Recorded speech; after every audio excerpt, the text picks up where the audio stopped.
Hello guys, and welcome to the Forefront, the show where we bring important topics to the forefront. I'm your host, Faith. And have you ever wondered what it takes to become a doctor? Perhaps you want to know, what does the day-to-day life of a doctor look like, and how do you get onto a medical degree? Well, today we have all the answers for you. So let me introduce our guests for you today. On my right, we have Dr. Jessica, Dr. Gladys, and Dr. Ids. Thank you guys for being here today. Thank you. I think to kick things off, let's find out what it is that you do in medicine. Do you want to start, Jessica? Okay, yeah, I'll start. Thanks, Faith. So my name is Dr. Jessica Katanga, and I am a foundation doctor and content creator. Nice. What about you, Gladys? So my name is Dr. Gladys Atinuke. I'm a doctor of audiology, and I specialise in hearing, tinnitus and earwax removal. Nice. My name is Dr. Idris Mughal. People call me Dr. Ids.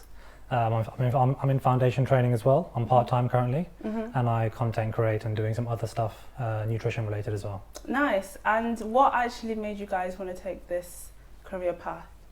Do you want to start? So for me, I think it was just like, during when you're about to do UCAS, I took the UCAS quiz as to what degree I should take. Yeah. And in terms of my interests, and it told me to take medicine. So And you did it. I don't think anyone ever listens to that. I don't think I did. What about you?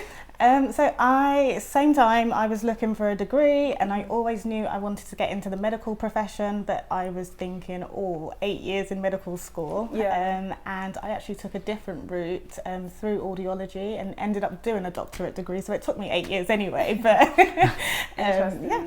Well, we'll talk a bit more about that in a moment.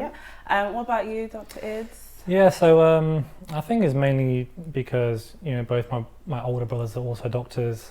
Kind of felt like it was the natural route. And I liked sciences back in school anyway. Yeah. And, I feel like it's a very noble profession. Yeah. Yeah, kind of. So you're basically groomed to be a doctor? I would say respectfully coerced. Yeah, I'd say so. Now you mentioned ACAS, and obviously you also mentioned studies. What is it that you actually have to do to actually get onto a medical degree? Okay, so in terms of the practicalities of it, it would be 2 years in sixth form or college taking your A levels. And then it is 5 or 6 years in terms of the actual degree, and that's then you become a foundation doctor.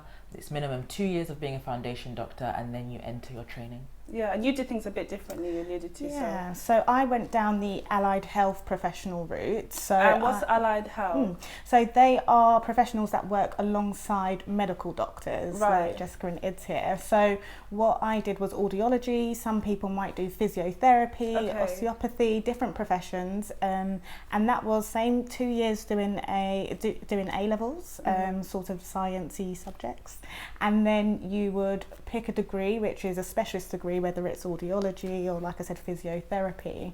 And then that was 4 years for me with a placement year, and then I ended up doing a master's and then ended up doing a doctorate in that same field. Did you have to do that, or that was by choice? No, it was by choice. So the 4 years bachelor's degree, yes, I had to do to be qualified, but then I found a particular specialist subject that I liked, and I thought I wanted to study that further. Did you always feel like you wanted to actually be a doctor in the end, or were you? Did it just kind of happen? Something along the journey, you probably Definitely, yeah, along the journey. But yeah, it was more that I really liked this particular subject, and I wanted to be an expert in that field, and then ended up with the Interesting degree. Yeah. What about you, Dr. Ids? Yeah, interesting. Jessica was saying, A levels. My school forced us to do the international baccalaureate instead of A levels. Yeah. That's like an international equivalent where you do 6 subjects, not 4 or 3. Was that here in the UK? Yeah. So back in Birmingham. So you have like a different point system. Each subject's out of 7. You don't have A star A, B. Yeah. So it spreads students across a wider range of grades. So unis can better kind of see where someone lies across all the subjects, right? I see, okay. And you have to do certain subjects, so you have to do English, maths, a language, a humanities, a science, and you get choice of one. Okay. Basically. So I think the aim of it is, compared to A-levels, is to basically kind of build or design, well-rounded students that can work in kind of any kind of field of work. Yeah. So for medicine, how it relates to medicine, for example, you have to double up on the sciences, as most unis, we're looking at the IB, you have to do either, chemistry and biology, or chemistry and maths, or sometimes all three. So unless you've chosen the right, group of subjects, then the unis won't, take you on board. I see. So for those doing international baccalaureate, it's slightly different to A-levels. A-levels, you have full free choice, right, of your subjects. Yeah. Whereas sometimes schools will, tell you that you have to do English and maths, and you have to do a language. That's really interesting, because I think that's not something that's offered as standard here in the UK. Do you know, I'm assuming you went to like a private school or it was a private school, King Edward's, but there are a few, grammar schools across the country as well that offer it, but I think our school just literally abolished A-levels completely and just took up the IB. So that's something for people, looking to get into medicine. If you perhaps want to study more things than just three, core sciencey subjects, then IB might be, looking at a school that does IB might actually be useful. Yeah, and I think going off that, so when we were doing it probably around a similar time, chemistry is the thing that is the subject you need to take during sixth form. Yes, that's like a must. So chemistry, if anyone's watching who wants to be a doctor, you would advise take chemistry. For sure. You have to take chemistry for medical degrees. And then also, in terms of if you're watching this and you're at like maybe GCSE level or maybe even younger, definitely pick your sixth form well, because there's the difference between A-levels or international baccalaureate, and then there's also some certain schools where the career advisors might be more or less encouraging. Okay, I mean, if you are not at GCSE level, perhaps you might have actually even done a degree, you're not happy, and you want to do something else, and medicine's a thing you feel like, this is what I want to do with my life. What would you say would be a good way for them to access a medical course, a medical degree? Because I know obviously you've done things differently.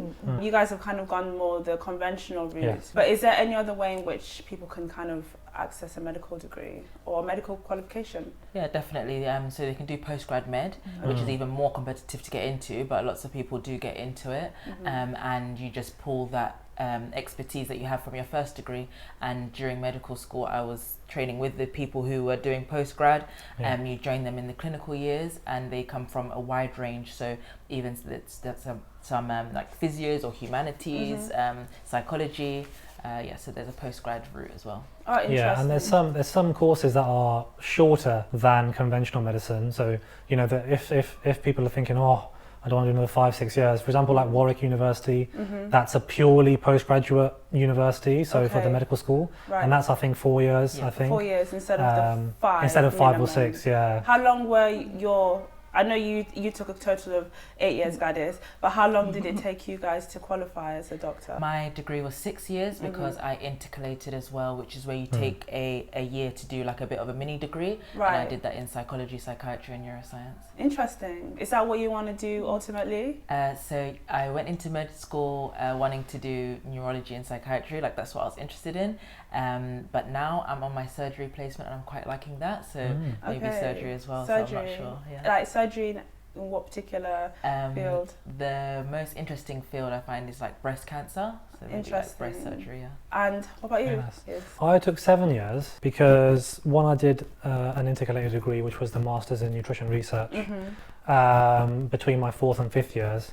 But then also because going back to being respectfully coerced into medicine, right? After a year or so, I basically was thinking, do I want to continue with this? Do I want to, it's a long journey. I think in the first year of med school, you'll lose about 10% of your students really, either from just not liking it, not coping, lots of reasons. So I think it's good that I had time to reflect on the journey early on, because I've had friends that have, had that reflection 4 years into the degree and just left, right? So I took, a good 8, 9, 10 months kind of after my first year to really think whether I want to continue. And I came to the conclusion that I do. So that was 7 years for me with the additional degree.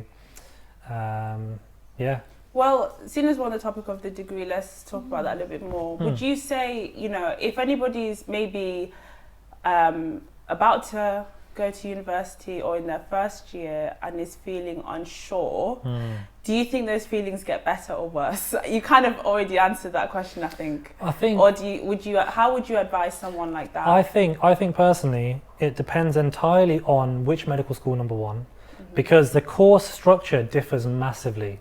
Like you have, very traditional med schools where you don't see a patient until your third or fourth year. What if you can give me an example? Yeah, so Leicester, for example, Oxbridge, Oxford, Cambridge, a lot of the older traditional medical schools, there's a couple in London,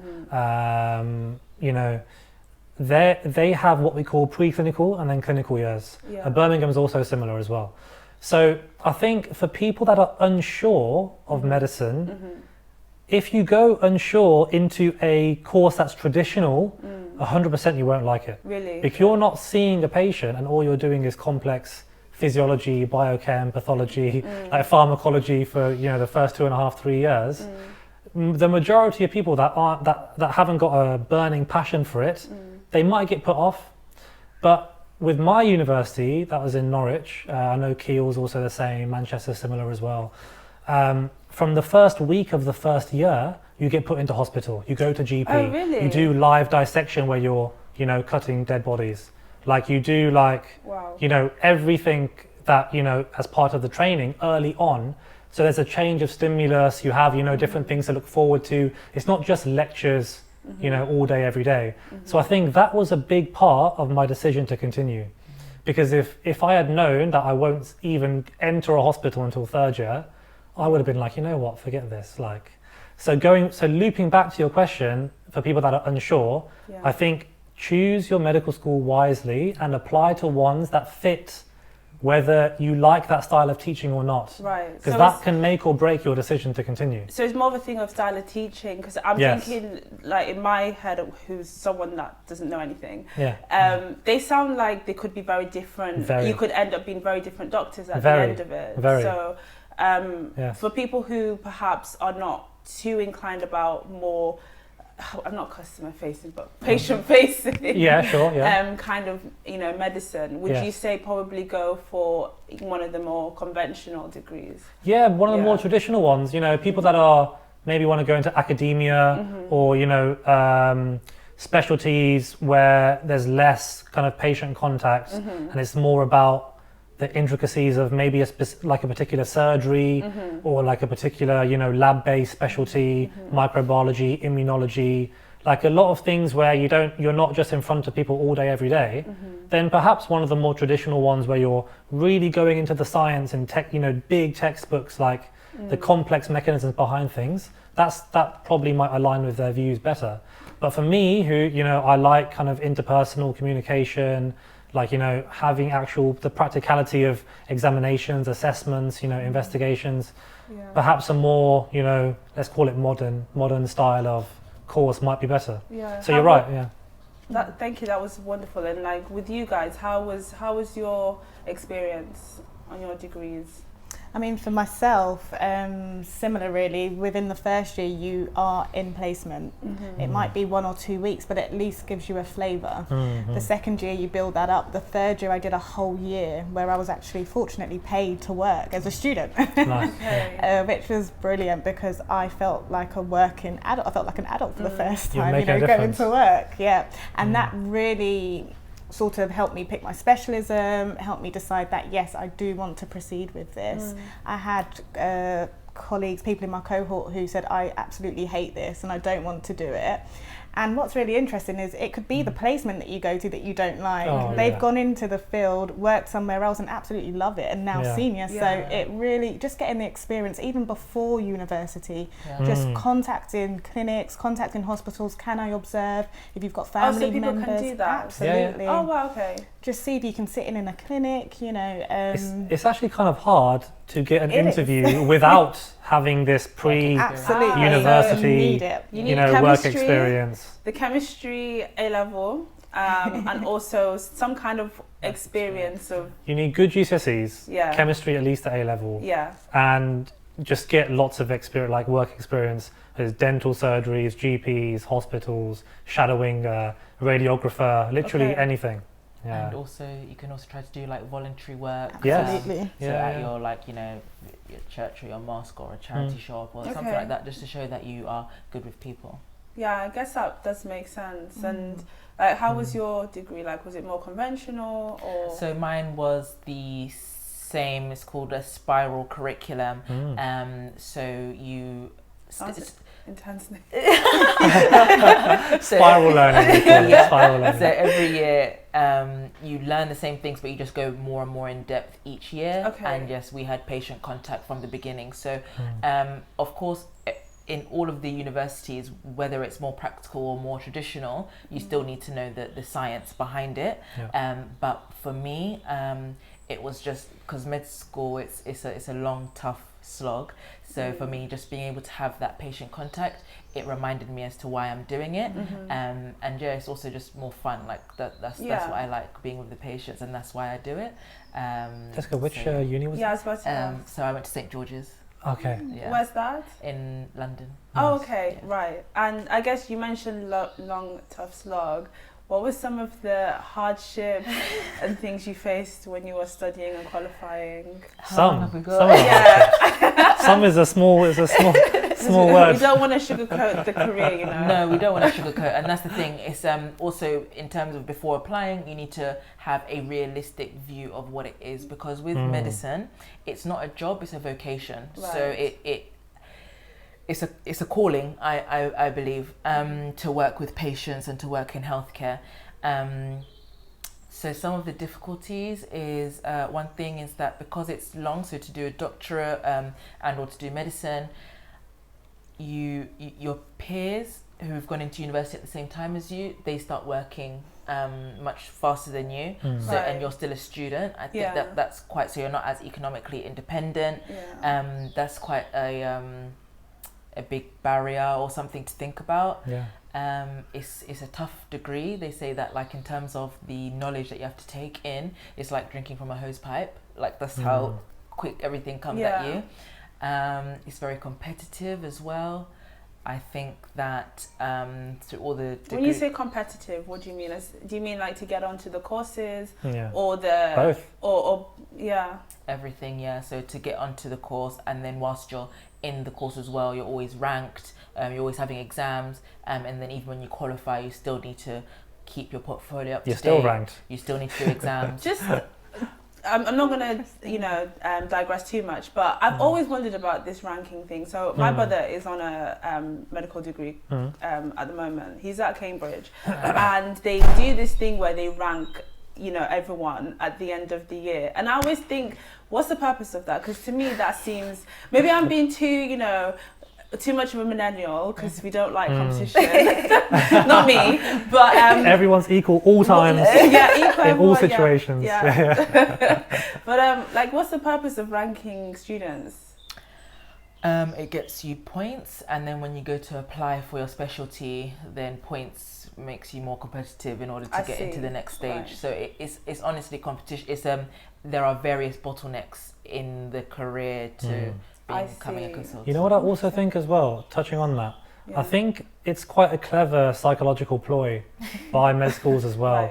Because if you look at the general demographic of people that apply for medicine or get into medicine, you could argue that, in their schools, they're going to be kind of the high achievers, right? The ones that are, loving to come first in their class, loving to do well in, exams and whatnot. So, having that mindset where you put all of these, people that have done well in school or high achievers together in a university, they're all going to want to outrank the next person, sitting next to them.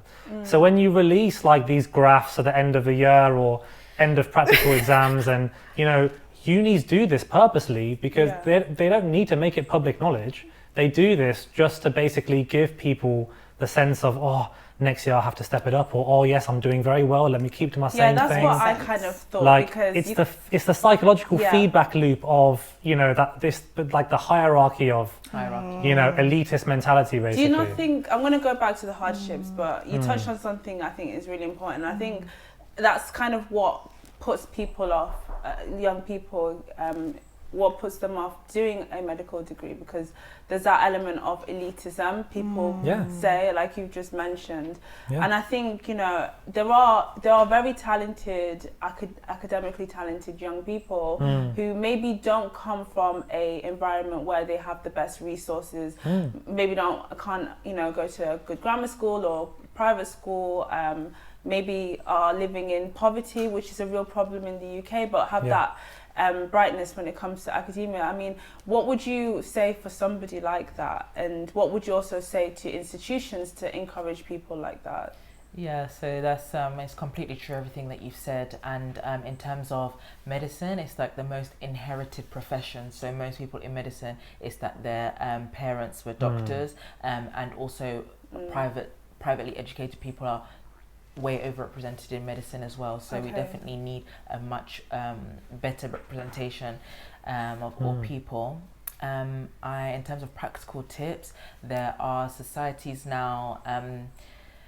So that's true. There's a lack of information as to how to get to these places. So that's why, you know, videos like this are great. Instagram, TikTok, there are lots of influencers and medfluencers that will tell you the steps into how. Medfluencers. Oh, is that a thing? That's a thing, yeah. Well, we're going to touch on medfluencing in a bit, but yeah, go on. That will give you tips and tricks as to how to get in. There are also societies like, so there's like Melanin Medics or Black Medical Society off the top of my head, who do like mock interviews and things with people who might be from different economic backgrounds or different racial backgrounds as well. And yeah, that's some practical tips. And then you know one thing I think has helped actually allow, you know, more people to access medicine is, you know, we were talking about the choices you make at A-level and GCSE and stuff. The inclusion of lots of now foundation style courses into medicine, basically that's a course that allows you to do 1 year of kind of like, you know, basic kind of biology, chemistry, introduction into medicine. It allows people that didn't choose the correct subjects or didn't do too well in certain subjects at A-level or GCSE, right? It allows them to enter medicine without having thought of these things before. So even if you haven't thought of these things that we're saying from GCSE, A-level, because, you know, for a 16, 17-year-old, you know, person, it's so hard at that how age. can you even think about the next 10 years properly, right? So these now foundation courses that are coming up and making things more accessible, I think it's actually helping bridge the gap between, you know, those parents who have had it planned out since day one versus those who just have an innate interest, and right? And it's kind of like it's annoying that the people who actually have an innate interest are the ones that have sometimes a worse chance at getting in because, you know, they've not been groomed into it. It's interesting you say it, because I will speak from my experience being sort of first generation immigrant. Our parents were very much just study biology, chemistry, physics, that's it. There was nothing about extracurricular activities. If you wanted to play that's not football, a job. Come on, you should know this by now. But these are the things that you actually need on your application, on your, the personal statement to be able to demonstrate that you're a well-rounded individual. But our parents didn't understand that. You know, they just thought you needed the grades. The grades aren't enough. You know, nothing now. In my grades sixth are nothing form, now. in my sixth form in Barking and Dagenham, the career advisors didn't know half of the things that we were coming to them with. You know, they would actively put people against applying for Oxbridge. You know, they will say, you know, you're not going to get in. Medicine as well. You know, I had friends that were put off from applying from it just from lack of knowledge of how to get into these sort of universities or onto these courses. So I think now that it's more general knowledge, social media, it helps with the access. So funny you say that, because actually even my school, which you could argue is, you know, a very high achieving school, they tried to tell me not to apply for medicine. I think I'm just like speculating, because, you know, I only got 5 A stars at A level at GCSE and the rest A's, right? Yeah. And they said, oh, that's not going to be good enough these days. Right. So, you know, let's preserve our rates of getting people into medicine and just don't apply for it. And I was thinking, who are you to tell me that I can't do medicine? So that's considered not good enough? Well, I mean, clearly not because I'm in. Do you think there was more nuance behind that? Say again? Do you think there was more nuance behind why they were saying that? I think purely to preserve, you know, statistics. Right. I think because they have a very high, like, oh, those who we make apply for medicine, they get in. Mm-hmm. And it's like, oh, you know, maybe I didn't have 9, 10 or the perfect grades, right? Mm-hmm. So they were thinking, oh, maybe he's got like a low chance of getting in, so let's try and advise him to not try for medicine, right? And I found that very odd. It's like it's either end of the spectrum. So either you have no resources at all, or it's like unless you've ticked every single box, they're not going to advise you to do medicine as well. And it's just fascinating, really. Interesting. I think let's go back to the hardships. So I think we're with you. What were some of the hardships, Gladys, that you faced during your degrees? So the first degree, it was, I mean, I went to university at the sort of standard age of 18. Everybody on my course was the same age. All of my friends went to university, so we were all doing the same thing. But like you said, then people started getting jobs. And then I decided for some reason I wanted to do a master's, and then I wanted the job as well. So then I'm having to work and study. And then that was throughout, you know, through my master's, through my doctorate, I was working and studying. So that was challenging, but I knew no different. So in some ways I still, you know, is it challenging? It's just what I did, to be honest, but I know it wouldn't be easy for everybody to do it. One thing I will say that I was fortunate in doing was just going through it rather than stopping. If I was to go back now into education, not that I'm putting anyone off, I would find that very difficult. Gladys, can I ask, you know, during your doctorate, did you at any point think I should have stopped at the masters? No. Okay. No, I don't regret it at all. I think it got me so many opportunities. I learned so much more.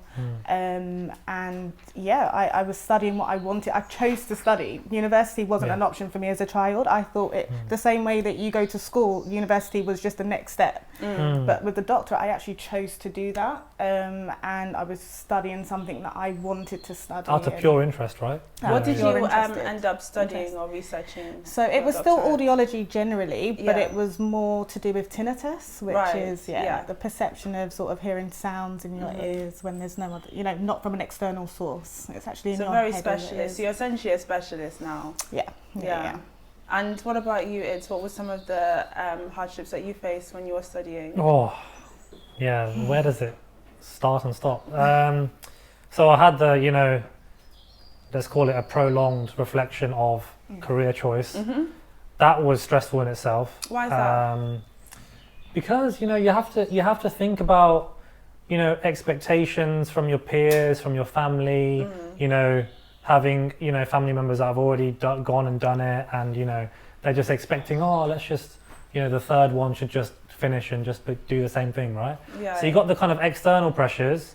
Then you've got the way in which the course was structured, where, you know, I think it was the most heavily examined medical school in the country. Basically, they have, you know, I don't know if you know about the practical exams called OSCEs, where you go behind a curtain and it could be anything, a patient, a scan, whatever. We had, you know, 30 plus OSCE stations every year for the whole 5 years, and it was every term. So basically, every 4 months you're prepping for, you know, a summative, quite important exam, right?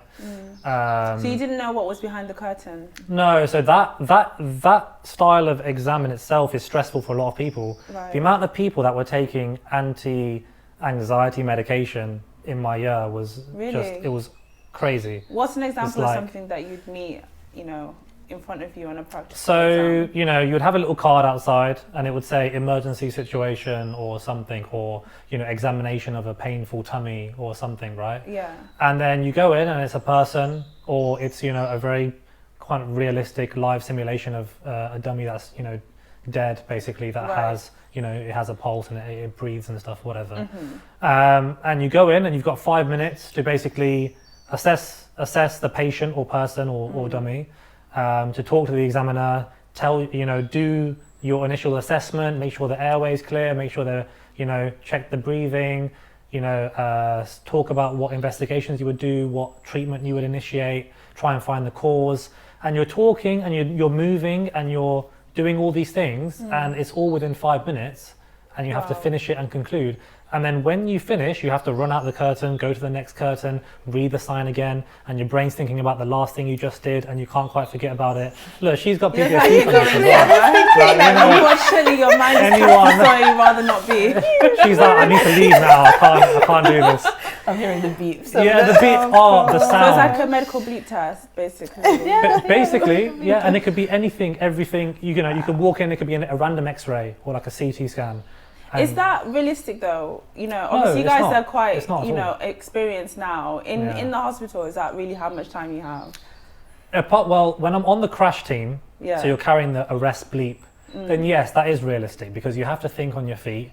Someone's either literally passed away, and whether you get them back or not depends on how quick you act, right? And whether, the chance of survival, whatever. But outside of that arrest, acute emergency situation, on, a normal ward, a different specialty, you have time to, talk to the patient, you have time to talk to your seniors. Not my GP. GP is a whole different, it's a whole different thing, it's a whole different ballgame. So it might be more realistic for GPs, because GPs do literally have 10 minutes to assess, diagnose, talk to the patient, and management plan, also write up their notes. So. Follow up. Lots of My brothers will tell you that as well. It's just crazy. GP's crazy. Yeah, I do feel for GPs, but I guess that's like a different topic. Especially now, post-COVID, it's gotten even harder now. Really, why's that? There's like a massive backlog of like things that would normally be routine. So diabetic checks, hypertension checks, medication reviews. That's all piled up over the last 2-3 years, and now they're having to fit people in 2-3 times the normal amount, and it's just putting a lot of constraints on. Yeah, I GPs, mean the pandemic basically. has really done a number on our National Health Service. Really, everything. But just going back to the degree thing, is it expensive to do a medical degree? Is it more expensive than maybe someone that's doing maybe geography or a non-medical degree? I would say no, because you pay for the first 3 years, but then after that, then NHS 3 or 4 years. 4, and then the last year, the extra years are paid for by the NHS. Yeah. But then you could argue that it's the cost of living as a student, several thousands, isn't it, per year? Yeah. Do the universities help you with that? Because like in my brother's case, being where at Cambridge, his university paid for his accommodation. Oh. They pay. That's great. I mean, I think it's also included in what he pays for fees, but they provide them with accommodation and food to some extent as well. Cambridge, and I think you do pay a little bit more. I'm not sure. That's great. I don't pay his fees, but is that something that is the norm? I think generally speaking, the average debt of a qualified medical student versus most other students, the average debt's going to be higher. Why is that? Because the number of years, the student finance, if people aren't fortunate enough to have disposable income, the fees is an extra year usually, and then you got extra degrees. Fortunately, my uni funded my extra degree for me. Did they? How did they do that? Did you have to apply for a scholarship? Or? No, I think it's standard as part of the masters. My uni had 4 integrated master's degrees. Okay. And each one of them was funded by the university. Oh, amazing. And they give you a bursary. Basically, they give you like a couple thousand incentive to actually do it as well. Okay. So they give you some money, not just pay for it, they give you some. Right. So, I'm not sure what the integrated was like for you. I paid for my integrated because that was in the first 4 years that I did that. Then just look for bursaries and things like that. I don't think that cost should. I don't know. I just don't think that cost should be a barrier in terms, because you do have student finance. It's just understand that you'll have debt and you'll be paying it. Just think of it as a new tax. That's just what I think. And then of course cost of living. You can get student finance, and then there's also bursaries available. And I would Google all the bursaries. And tried to get as many as make your life easier. Yeah. Okay, interesting. And you did things very differently, and I'm assuming you had to pay for a lot of your degree out of your pocket. Quite the opposite, actually. Oh, so really? my actual degree was funded by the NHS. God bless the NHS. So I didn't pay for uni. Was that because there's maybe a shortage? There was at the time I was doing it. So they wanted to get more audiologists on board, and then the third year, like I said, they put you on a year placement, and they paid us as well to do it. But that's nice. Is there somewhere, like a board somewhere, where you can find out maybe the NHS doesn't have enough chiropractors or physiotherapists, and then maybe that could be... I don't even know where I found it, because I remember telling my parents, I want to do this, and they're like, what's this? It's not medicine. And I was like, no, Mum, Dad, listen, they pay for it, Yeah. And then there was a shortage. I had a job straight away, so I was quite fortunate in that way. But I'm pretty sure on UCAS they told us there was a shortage of audiologists on the course. Okay. So maybe just having a look at UCAS and just seeing the different courses and seeing that. That's a good tip for people watching, definitely. And seeing as we're talking about money, what is a typical entry-level salary for a doctor? I think it depends on, first of all, where you are, what rotations you're choosing. So basically, when you finish medicine in the UK, you, as part of the ranking system, you have to rank all of the jobs within your deanery or your area. And that usually consists of 6 different jobs, 4-month rotations.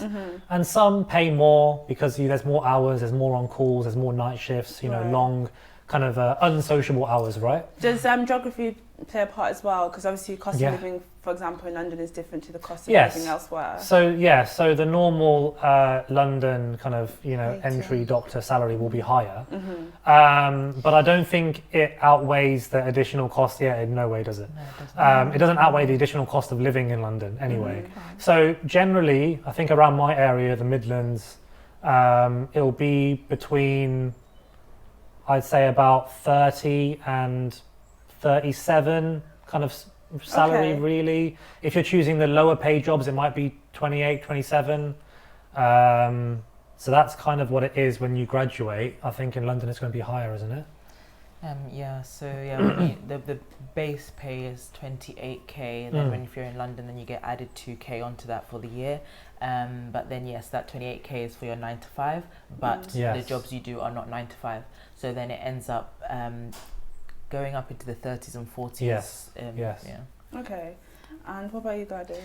With audiology, I would say currently now it would be a band. So in the NHS, you would be a band 5 clinician. So there's different NHS bands, different scales. What does it go up to at the highest level? A There's band 9, 8. isn't there? Yeah, I think there is a 9. I think in audiology it's an 8D, which is just below the 9. So that would sort of be the clinical service manager or something like that. That's like a site lead or something. Exactly. A site lead. Is that above a senior consultant? It's a managerial role, isn't it? Rather than a medical role. It's not patient facing. You start to lose the patient in the NHS anyway. You start to lose your patient contact as you go up in audiology. I see. So I mean, as an entry level audiologist after 4 years in London, I believe in the NHS it's about 30,000 now. Okay. And in your respective fields, what's kind of the top level salary you can expect? Obviously, you're going into something new soon, so... Do you mean in hospital? In hospital, yes. In hospital. I think generally most consultants in their respective fields, if it's a medical specialty versus surgical, medical you're looking at around 80, 85, sometimes 90k for a consultant position. You can then take up additional responsibilities as a consultant, whether you're departmental lead or you have teaching affiliations where you have a specific number of students under you, whatever. That can then increase it. Do you have to be a consultant to do that, or can you do that at different levels to help kind of boost your earning potential? No, of course not. Yeah, you can. There are many ways throughout all types of training. Additional locum work, basically take on more shifts. You could even do once you've done the foundation training, even some private work. Some what other things can you do? when you're going up the ladder.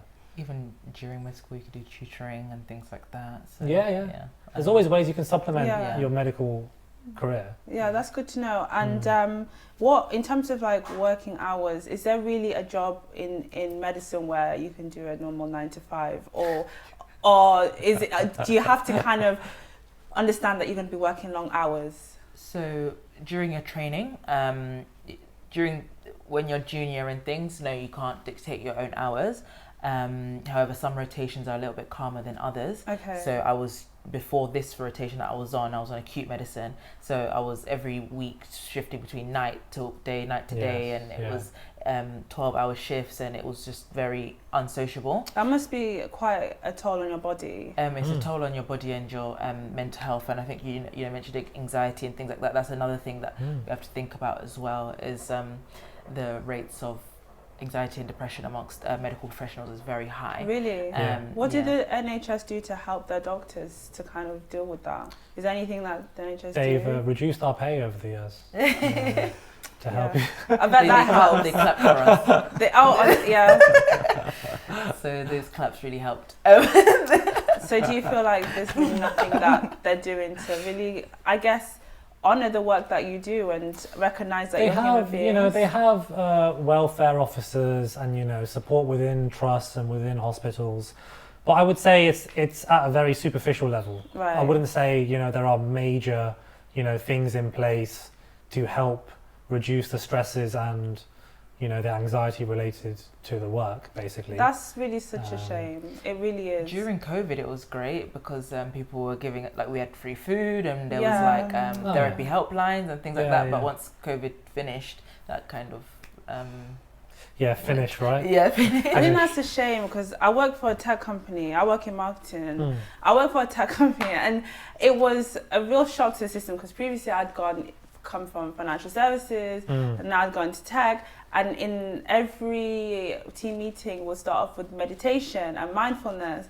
And everyone was able to go around and say, at first I thought it was like, tell people some of the hardships you're facing in your job. So I would just be like, deadlines, And then people would be like, well, I've broken up with my my mum's in hospital. And so it was it was a thing of cultivating compassion amongst the team and understanding that you're not just workers, we're all human beings. Now I'm really disappointed to hear that the NHS don't do something like that. So in some certain specialties like psychiatry and palliative care, that's care of the dying, branches where they know that it takes an extreme emotional toll, they will do things called Schwartz rounds, where every week or so you might talk and reflect on cases that were difficult after arrest calls. If you go to somewhere where it's quite traumatic or something, then afterwards you'll have a debrief to make sure that everybody feels okay and they're okay with what's gone on and stuff. So they're trying in small ways. But speaking of that, I actually had one of the psychiatry group sessions literally was it yesterday? Yeah, yesterday. Where it is like an hour and a half kind of therapy session almost, because whether you're dealing with acutely psychotic people that have perhaps murdered their partner or something, or done something terrible to the kids or something, right? And obviously being face to face with them and trying to manage them is very difficult, and you're left kind of ruminating over these experiences. So you're right, actually. So in my trust psychiatry rotation that I'm on currently, they do have these things in place and they do definitely help. I just think there needs to be a more standardized across multidisciplinary methods to actually help some of these issues. And definitely. Gladys, with you're a private doctor, so when the pandemic was happening and the experiences that the other two here have said, did you experience any pressures? Is there a backlog? And what kind of things do you implement at your practice to help with people's mental health? I mean, I've been out of the NHS for many years now, so I've always been in private, very, very different. We have more time with patients, we have more flexibility, we have autonomy to be able to pretty much manage the patient how we want to manage the patient within reason. So No, in terms of pressures, no. In terms of my own private side, so I co-founded a company called the Hearing Hub, where we specialise in earwax removal. And interestingly, the GP services in the NHS have stopped providing that, so we were literally inundated with patients. Wow. So when you say it's something they used to offer then, and then they stopped? They used to offer it, and I think 2018 GP surgeries had stopped offering it because they're not funded. The NHS has stopped funding earwax removal. So that actually, my company went off to Scout, like really just blossomed from there. So it was different for me, the opposite effect really. I actually was able to take advantage of the pandemic in that way. Yeah. Why did they stop earwax funding? Like anything. It's just something that's non-urgent, right? It's such a common cause of hearing loss. Yeah, it seems like it could, 2 million people in the UK suffer with earwax problems. Yeah, someone in my family literally last week just can't hear anything. Yeah. So I have to go to a private practice. You have to go private now, unless you are. It's very difficult to get a GP to refer you. It has to be a very serious case. Maybe you've got a perforated eardrum, but even still getting a referral to ear, nose and throat in the hospital could take up to 9 months, you know, for this. So the waiting lists are quite intense for a lot of especially because of the pandemic. They were dealing with COVID, you know, they're dealing with more serious, they're surgeons at the end of the day. They don't want to spend their time doing earwax removal.